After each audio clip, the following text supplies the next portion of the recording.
గారి నాయకత్వం, కౌశిక్ రెడ్డి గారి నాయకత్వం, కౌశిక్ రెడ్డి గారి నాయకత్వం, కౌశిక్ రెడ్డి గారి నాయకత్వం, కౌశిక్ రెడ్డి గారి నాయకత్వం. శాంతి భద్రతలకు బాధ్యత కలిగే ఎమ్మెల్యేని ప్రజల చేతిలో ఎన్నుకోబట్టే ఎమ్మెల్యే కానీ నేనేమి వేరే పరిస్థితి లేదు. నేను ఎవరిని ఇబ్బంది పెట్టాలి. నేను రిక్వెస్ట్ ఏం చేస్తున్నా, ఈ మా కార్యకర్తలు ఇలా వేలాది మంది ఉన్నా నేను ఎవరిని రావద్దని పిలిపించే పోతా.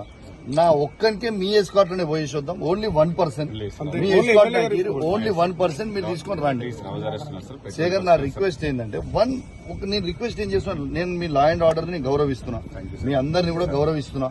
కాబట్టే నేను ఇంతసేపు కూడా ఓపికగా ఉన్నా. సిపి గారు కూడా పర్మిషన్ ఇస్తారని వెయిట్ చేస్తున్నా. మీరు చేయకపోతే నన్ను ఒక్కరిని పంపరు, జస్ట్ 1% ని పంపరు.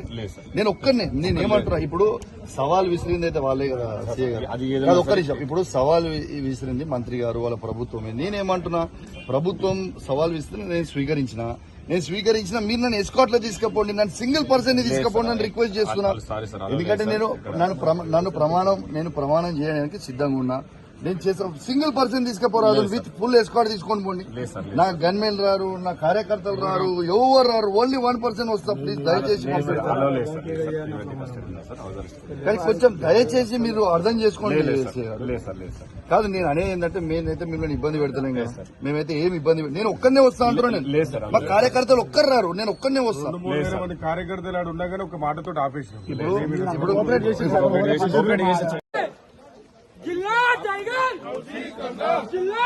నాకు పోలీసు వాళ్ళు అనుమతిస్తలేరు కాబట్టి ఒక బాధ్యత కలిగిన శాసనసభ్యునిగా నా నియోజకవర్గ శాంతి భద్రత దృశ్యాల ఇలా అవన్నీ ఆలోచన చేసి చాలా ఓపికగా ఉండి మా బీఆర్ఎస్ పార్టీ కార్యకర్తలు దాదాపు 10,000 మంది ఇలా ఊరూరు నుంచి బయలుదేరుతామని ఫోన్లు చేసిన, నేను వీళ్ళు అరెస్ట్ చేసిన ఎవరిని కూడా తొందరపడొద్దు. మనం బాధ్యత కలిగే పొజిషన్ ఉన్న మీ నియోజకవర్గంలో మీరు ఎవరు రాకండి, నేను ఒక్కనే వస్తా అని చెప్పిన. నేను దయచేసి సీఏ గారిని కూడా నేను రిక్వెస్ట్ చేసిన, సీఏ గారు నేను ఒక్కనే పోతా, మీరు ఎవరు అవసరం లేదు, మా కార్యకర్తలు ఎవరు రారు, ఓన్లీ సింగిల్ పర్సన్ పై ప్రమాణం చేస్తా, దయచేసి నన్ను అలౌ చేయండి అని నేను సీఏ గారిని, ఏసీపీ గారిని, సిపి గారిని, ఏసీపీ గారిని, సీఏ గారిని, ఎస్ఐ గారిని అందరినీ రిక్వెస్ట్ చేస్తే, లేదు శాంతి భద్రత కింద మీరు బయటికి పంపలేము అని వాళ్ళంటే నేను వాళ్ళ మాట గౌరవిస్తా ఉన్నా, చట్టాన్ని గౌరవిస్తా ఉన్నా. ఇవాళ ఇదే గుడిగా భావించి ఇవాళ పోలీసుల సాక్షిగా, యావత్ మీడియా సాక్షిగా ఇవాళ ఇక్కడనే స్నానం చేసి మన హనుమంతుని, కొండగట్టు హనుమంతుని పట్టం తీసుకొని ఈయన్నే ప్రమాణం చేస్తా అని చెప్పి సందర్భంగా తెలియజేస్తూ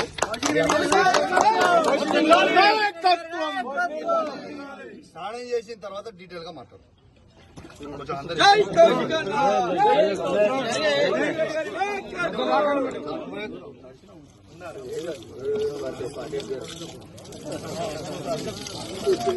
కౌశిక్ అన్న జిందాబాద్, కౌశిక్ అన్న జిందాబాద్, జిందాబాద్ జిందాబాద్, కౌశిక్ అన్న జిందాబాద్, కౌశిక్ రెడ్డి గారి నాయకత్వం వర్ధిల్లాలి, కౌశిక్ రెడ్డి గారి నాయకత్వం వర్ధిల్లాలి. జై కౌశిక్ అన్న, జై కౌశిక్ అన్న, జై కౌశిక్ అన్న. యావత్ మీడియా సాక్షిగా ఇలా తడి బట్టలతోని వెంకటేశ్వర స్వామి, తిరుపతి వెంకటేశ్వర స్వామి కండువ కప్పుకొని హనుమంతుని, కొండగట్టు హనుమంతుని విగ్రహం పటం చేతిలో పట్టుకొని ఇలా ప్రమాణం చేస్తా ఉన్నాను. పాడి కౌశిక్ రెడ్డి అనే నేను నా హుజరాబాద్ నియోజకవర్గంలో ఏ ఒక్క అవినీతి చెయ్యలేదని ఆ వెంకటేశ్వర స్వామి సాక్షిగా, హనుమంతుని సాక్షిగా, చెల్పూర్ హనుమాన్ స్వామి సాక్షిగా ప్రమాణం చేసి చెప్తా ఉన్నానని చెప్పి సందర్భంగా తెలియజేస్తాను. జై కౌశిక్ అన్న, జై కౌశిక్ అన్న.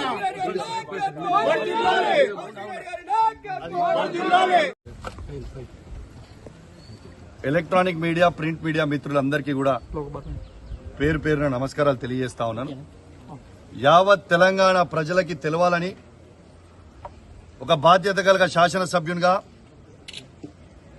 ఆడికి చెల్పూర్ హనుమాన్ టెంపుల్ కి లా అండ్ ఆర్డర్ ప్రాబ్లం అవుతుంది, దయచేసి మీరు పోవద్దు అని పోలీసు వాళ్ళు చెప్తే చట్టాన్ని గౌరవించి ఆడికి పోనీయకపోయినప్పటికీ నా ఇంట్లోనే వెంకటేశ్వర స్వామి, తిరుపతి వెంకటేశ్వర స్వామి కండువ కప్పుకొని హనుమంతుని పటం పట్టుకొని ఇలా మీ మీడియా సాక్షిగా తడి బట్టలతోని స్నానం చేసి నేను ఎటు విధంగా ఎక్కడ కూడా నేను అవినీతికి పాలు పడలేదు అని ఇలా స్వయంగా నిరూపించిన అని చెప్పి సందర్భంగా తెలియజేస్తా ఉన్నాను. రెండోది, నేను నమ్మినంత దేవుణ్ణి బహుశా ఈ నియోజకవర్గంలోనే ఎవరు కూడా నమ్మరు కావచ్చు, అంతగానం పూజలు భక్తి దేవుని మీద నాకు ఉంటుంది. ఇలా నేను ఒక్కటే అడుగుతా ఉన్నాను పొన్నం ప్రభాకర్ గారిని. పొన్నం ప్రభాకర్ గారు, మీరు అధికారంలో ఉన్నారు, మీరు సవాల్ విసిరినరు, మీ సవాల్ని నేను స్వీకరించి పోదామనే టైంలో ఈ పోలీసు వాళ్ళని పెట్టి నన్ను ఎందుకు అడ్డుకుంటున్నారని నేను అడుగుతా ఉన్నాను. మీరు నిజంగా ఇవాళ నా నీతి నిజాయితీని నేను ప్రూవ్ చేసుకున్నా.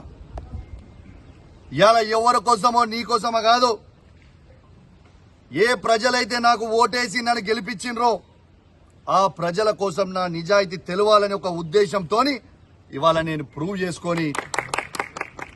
చేసుకోవడానికి వచ్చి ప్రమాణం చేస్తా అని చెప్పి సందర్భంగా తెలియజేస్తా ఉన్నాను.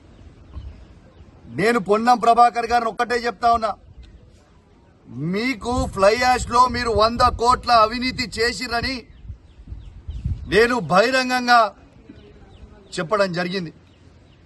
మీరు ఎందుకు ఇయ్యాలటి దాకా ఆ ఫ్లై యాష్ మీద మీరు స్పందిస్తలేరు? ఎందుకంటే మీరు అవినీతి చేసిరు కాబట్టే మీరు స్పందిస్తలేరా? నేను మరొక అవకాశం నీకు ఇస్తా ఉన్నాను. నిన్న చెప్పినా ఇవాళ కూడా చెప్తున్నా, మీ అందరూ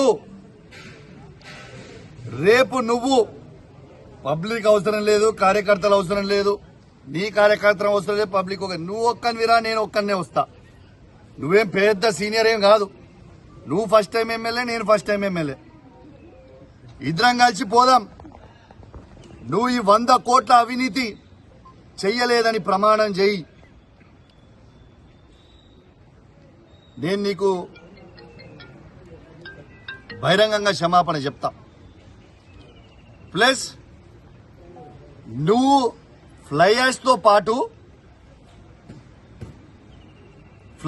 తో పాటు ఓవర్లోడ్ లారీలను ఎందుకు ఆపుతలేరు? ఆ ఓవర్లోడ్ పోయే లారీలో నాకు ₹1 కూడా నేను తీసుకోలేదు, నాకు సంబంధం లేదు అనేది నువ్వు ప్రమాణం చేయాలి. ట్రాన్స్పోర్ట్ మినిస్టర్ గా నువ్వు ప్రమాణం చేస్తే నేను క్షమాపణ చెప్తా. ఓవర్లోడ్ లారీలు పోతలేవు అని చెప్పే దమ్ము ధైర్యం నీకుందా? రెడ్ హ్యాండెడ్ గా నా దగ్గర ఉంది, నేను చూపిస్తా. కాబట్టి నేను దయచేసి రేపు కూడా పొన్నం ప్రభాకర్ గారు నాలాగా నేను ఎట్లయితే నా నిజాయితీ నిరూపించుకున్నా ఇవాళ, రేపు పొన్నం ప్రభాకర్ గారు వెంకటేశ్వర స్వామి సాక్షిగా రేపు వచ్చి ప్రమాణం చేస్తారని నేను అనుకుంటా ఉన్నాను. రేపు నేను మాత్రం ఖచ్చితంగా అపోలో టీటీడీ వెంకటేశ్వర స్వామి టెంపుల్ దగ్గరికి నేను ఖచ్చితంగా పోతాను. రేపాడ నీకోసం 11 గంటలకి వెయిట్ చేస్తాను. మీరు ఖచ్చితంగా వస్తారని ఆశిస్తా ఉన్నాను. ప్రభుత్వం మీదే, పోలీసు వాళ్ళతో నన్ను అరెస్ట్ చేపియొద్దు, మీరు కూడా అరెస్ట్ కావద్దు. మీరు ఎందుకంటే ప్రభుత్వం మీరే, మంత్రి మీరే, ఏం లొల్లి లేదు. మొత్తం సెక్యూరిటీ పెట్టు, అందరినీ సెక్యూరిటీ పెట్టుకొని మన ఇద్దరమే వయసొద్దాం. టెంపుల్ లోపలికి పూజారీలు ఉంటారు, ఆడ వయసొద్దాం. తడి బట్టలు ఇద్దరం ఆడే గుడిలోనే స్నానం చేద్దాం, ఇద్దరం లోపలికి పోయి ప్రమాణం చేద్దామని తెలియజేస్తా ఉన్నాను. నేను సిపి గారిని ఇంకొకటి కూడా కోరుతా ఉన్నాను. పాపం పోలీసు వాళ్ళు ప్రజల భద్రత కోసం ఇలా సెక్యూరిటీ విధిస్తే సెక్యూరిటీ ఆడ చేసిరు, దీని లా అండ్ ఆర్డర్ ప్రాబ్లం అవుతుందని అంటే, ఇప్పుడే నేను ఒక వీడియో చూసిన సోషల్ మీడియాలో, ఒకసారి ఆ వీడియో చూడండి. జమ్మికుంట ఎస్ఐ రాజేష్ గారి మీదకి ఏ విధంగా కాంగ్రెస్ గుండాలు ఏ విధంగా ప్రవర్తిస్తున్నారో ఒక్కసారి మీరు చూడండి. నేను దయచేసి సిపి గారిని కోరుతా ఉన్నా, డీజీపీ గారిని కోరుతా ఉన్నాను, ఒక్కసారి మీరు చూడండి ఎస్ఐ గారి మీదకి ఎట్లా పడుతున్నారో. ఖచ్చితంగా కొట్టనికే పోతున్నారు ఎస్ఐని. నేను డీజీపీ గారిని, సిపి గారిని, ఐజీ గారిని కోరుతా ఉన్నా, వెంటనే వీళ్ళందరి మీద చర్యలు తీసుకొని రిమాండ్ చేయాలి, చట్టాన్ని గౌరవించాలి. ఎందుకంటే అఘోరమైన చట్టానికి లోబడే ఉండాల్సిన పరిస్థితి ఉంటుంది. కాబట్టి ఎవరెవరైతే ఇవాళ పోలీసు వాళ్ళ మీదకి తిరగబడ్డారో వాళ్ళందరి మీద కేసులు చేయండి నేను దయచేసి డీజీపీ గారిని, సిపి గారిని కూడా రిక్వెస్ట్ చేస్తా ఉన్నాను. పోలీస్ డ్రెస్ ని కాపాడాలని, మీరు పోలీసుకున్న విలువలని మీరు కాపాడాలని సిపి గారిని నేను డిమాండ్ చేస్తా ఉన్నాను. దయచేసి ఖచ్చితంగా వాళ్ళ మీద కేసులు పెట్టి అరెస్ట్ చేయాలని నేను డిమాండ్ చేస్తూ సెలవు తీసుకుంటా ఉన్నాను. జై తెలంగాణ, జై కేసీఆర్. కౌశిక్ రెడ్డి గారి నాయకత్వం, కౌశిక్ రెడ్డి గారి నాయకత్వం. జై కౌశిక్ అన్న, జై కౌశిక్ అన్న. జై కౌశిక్ అన్న.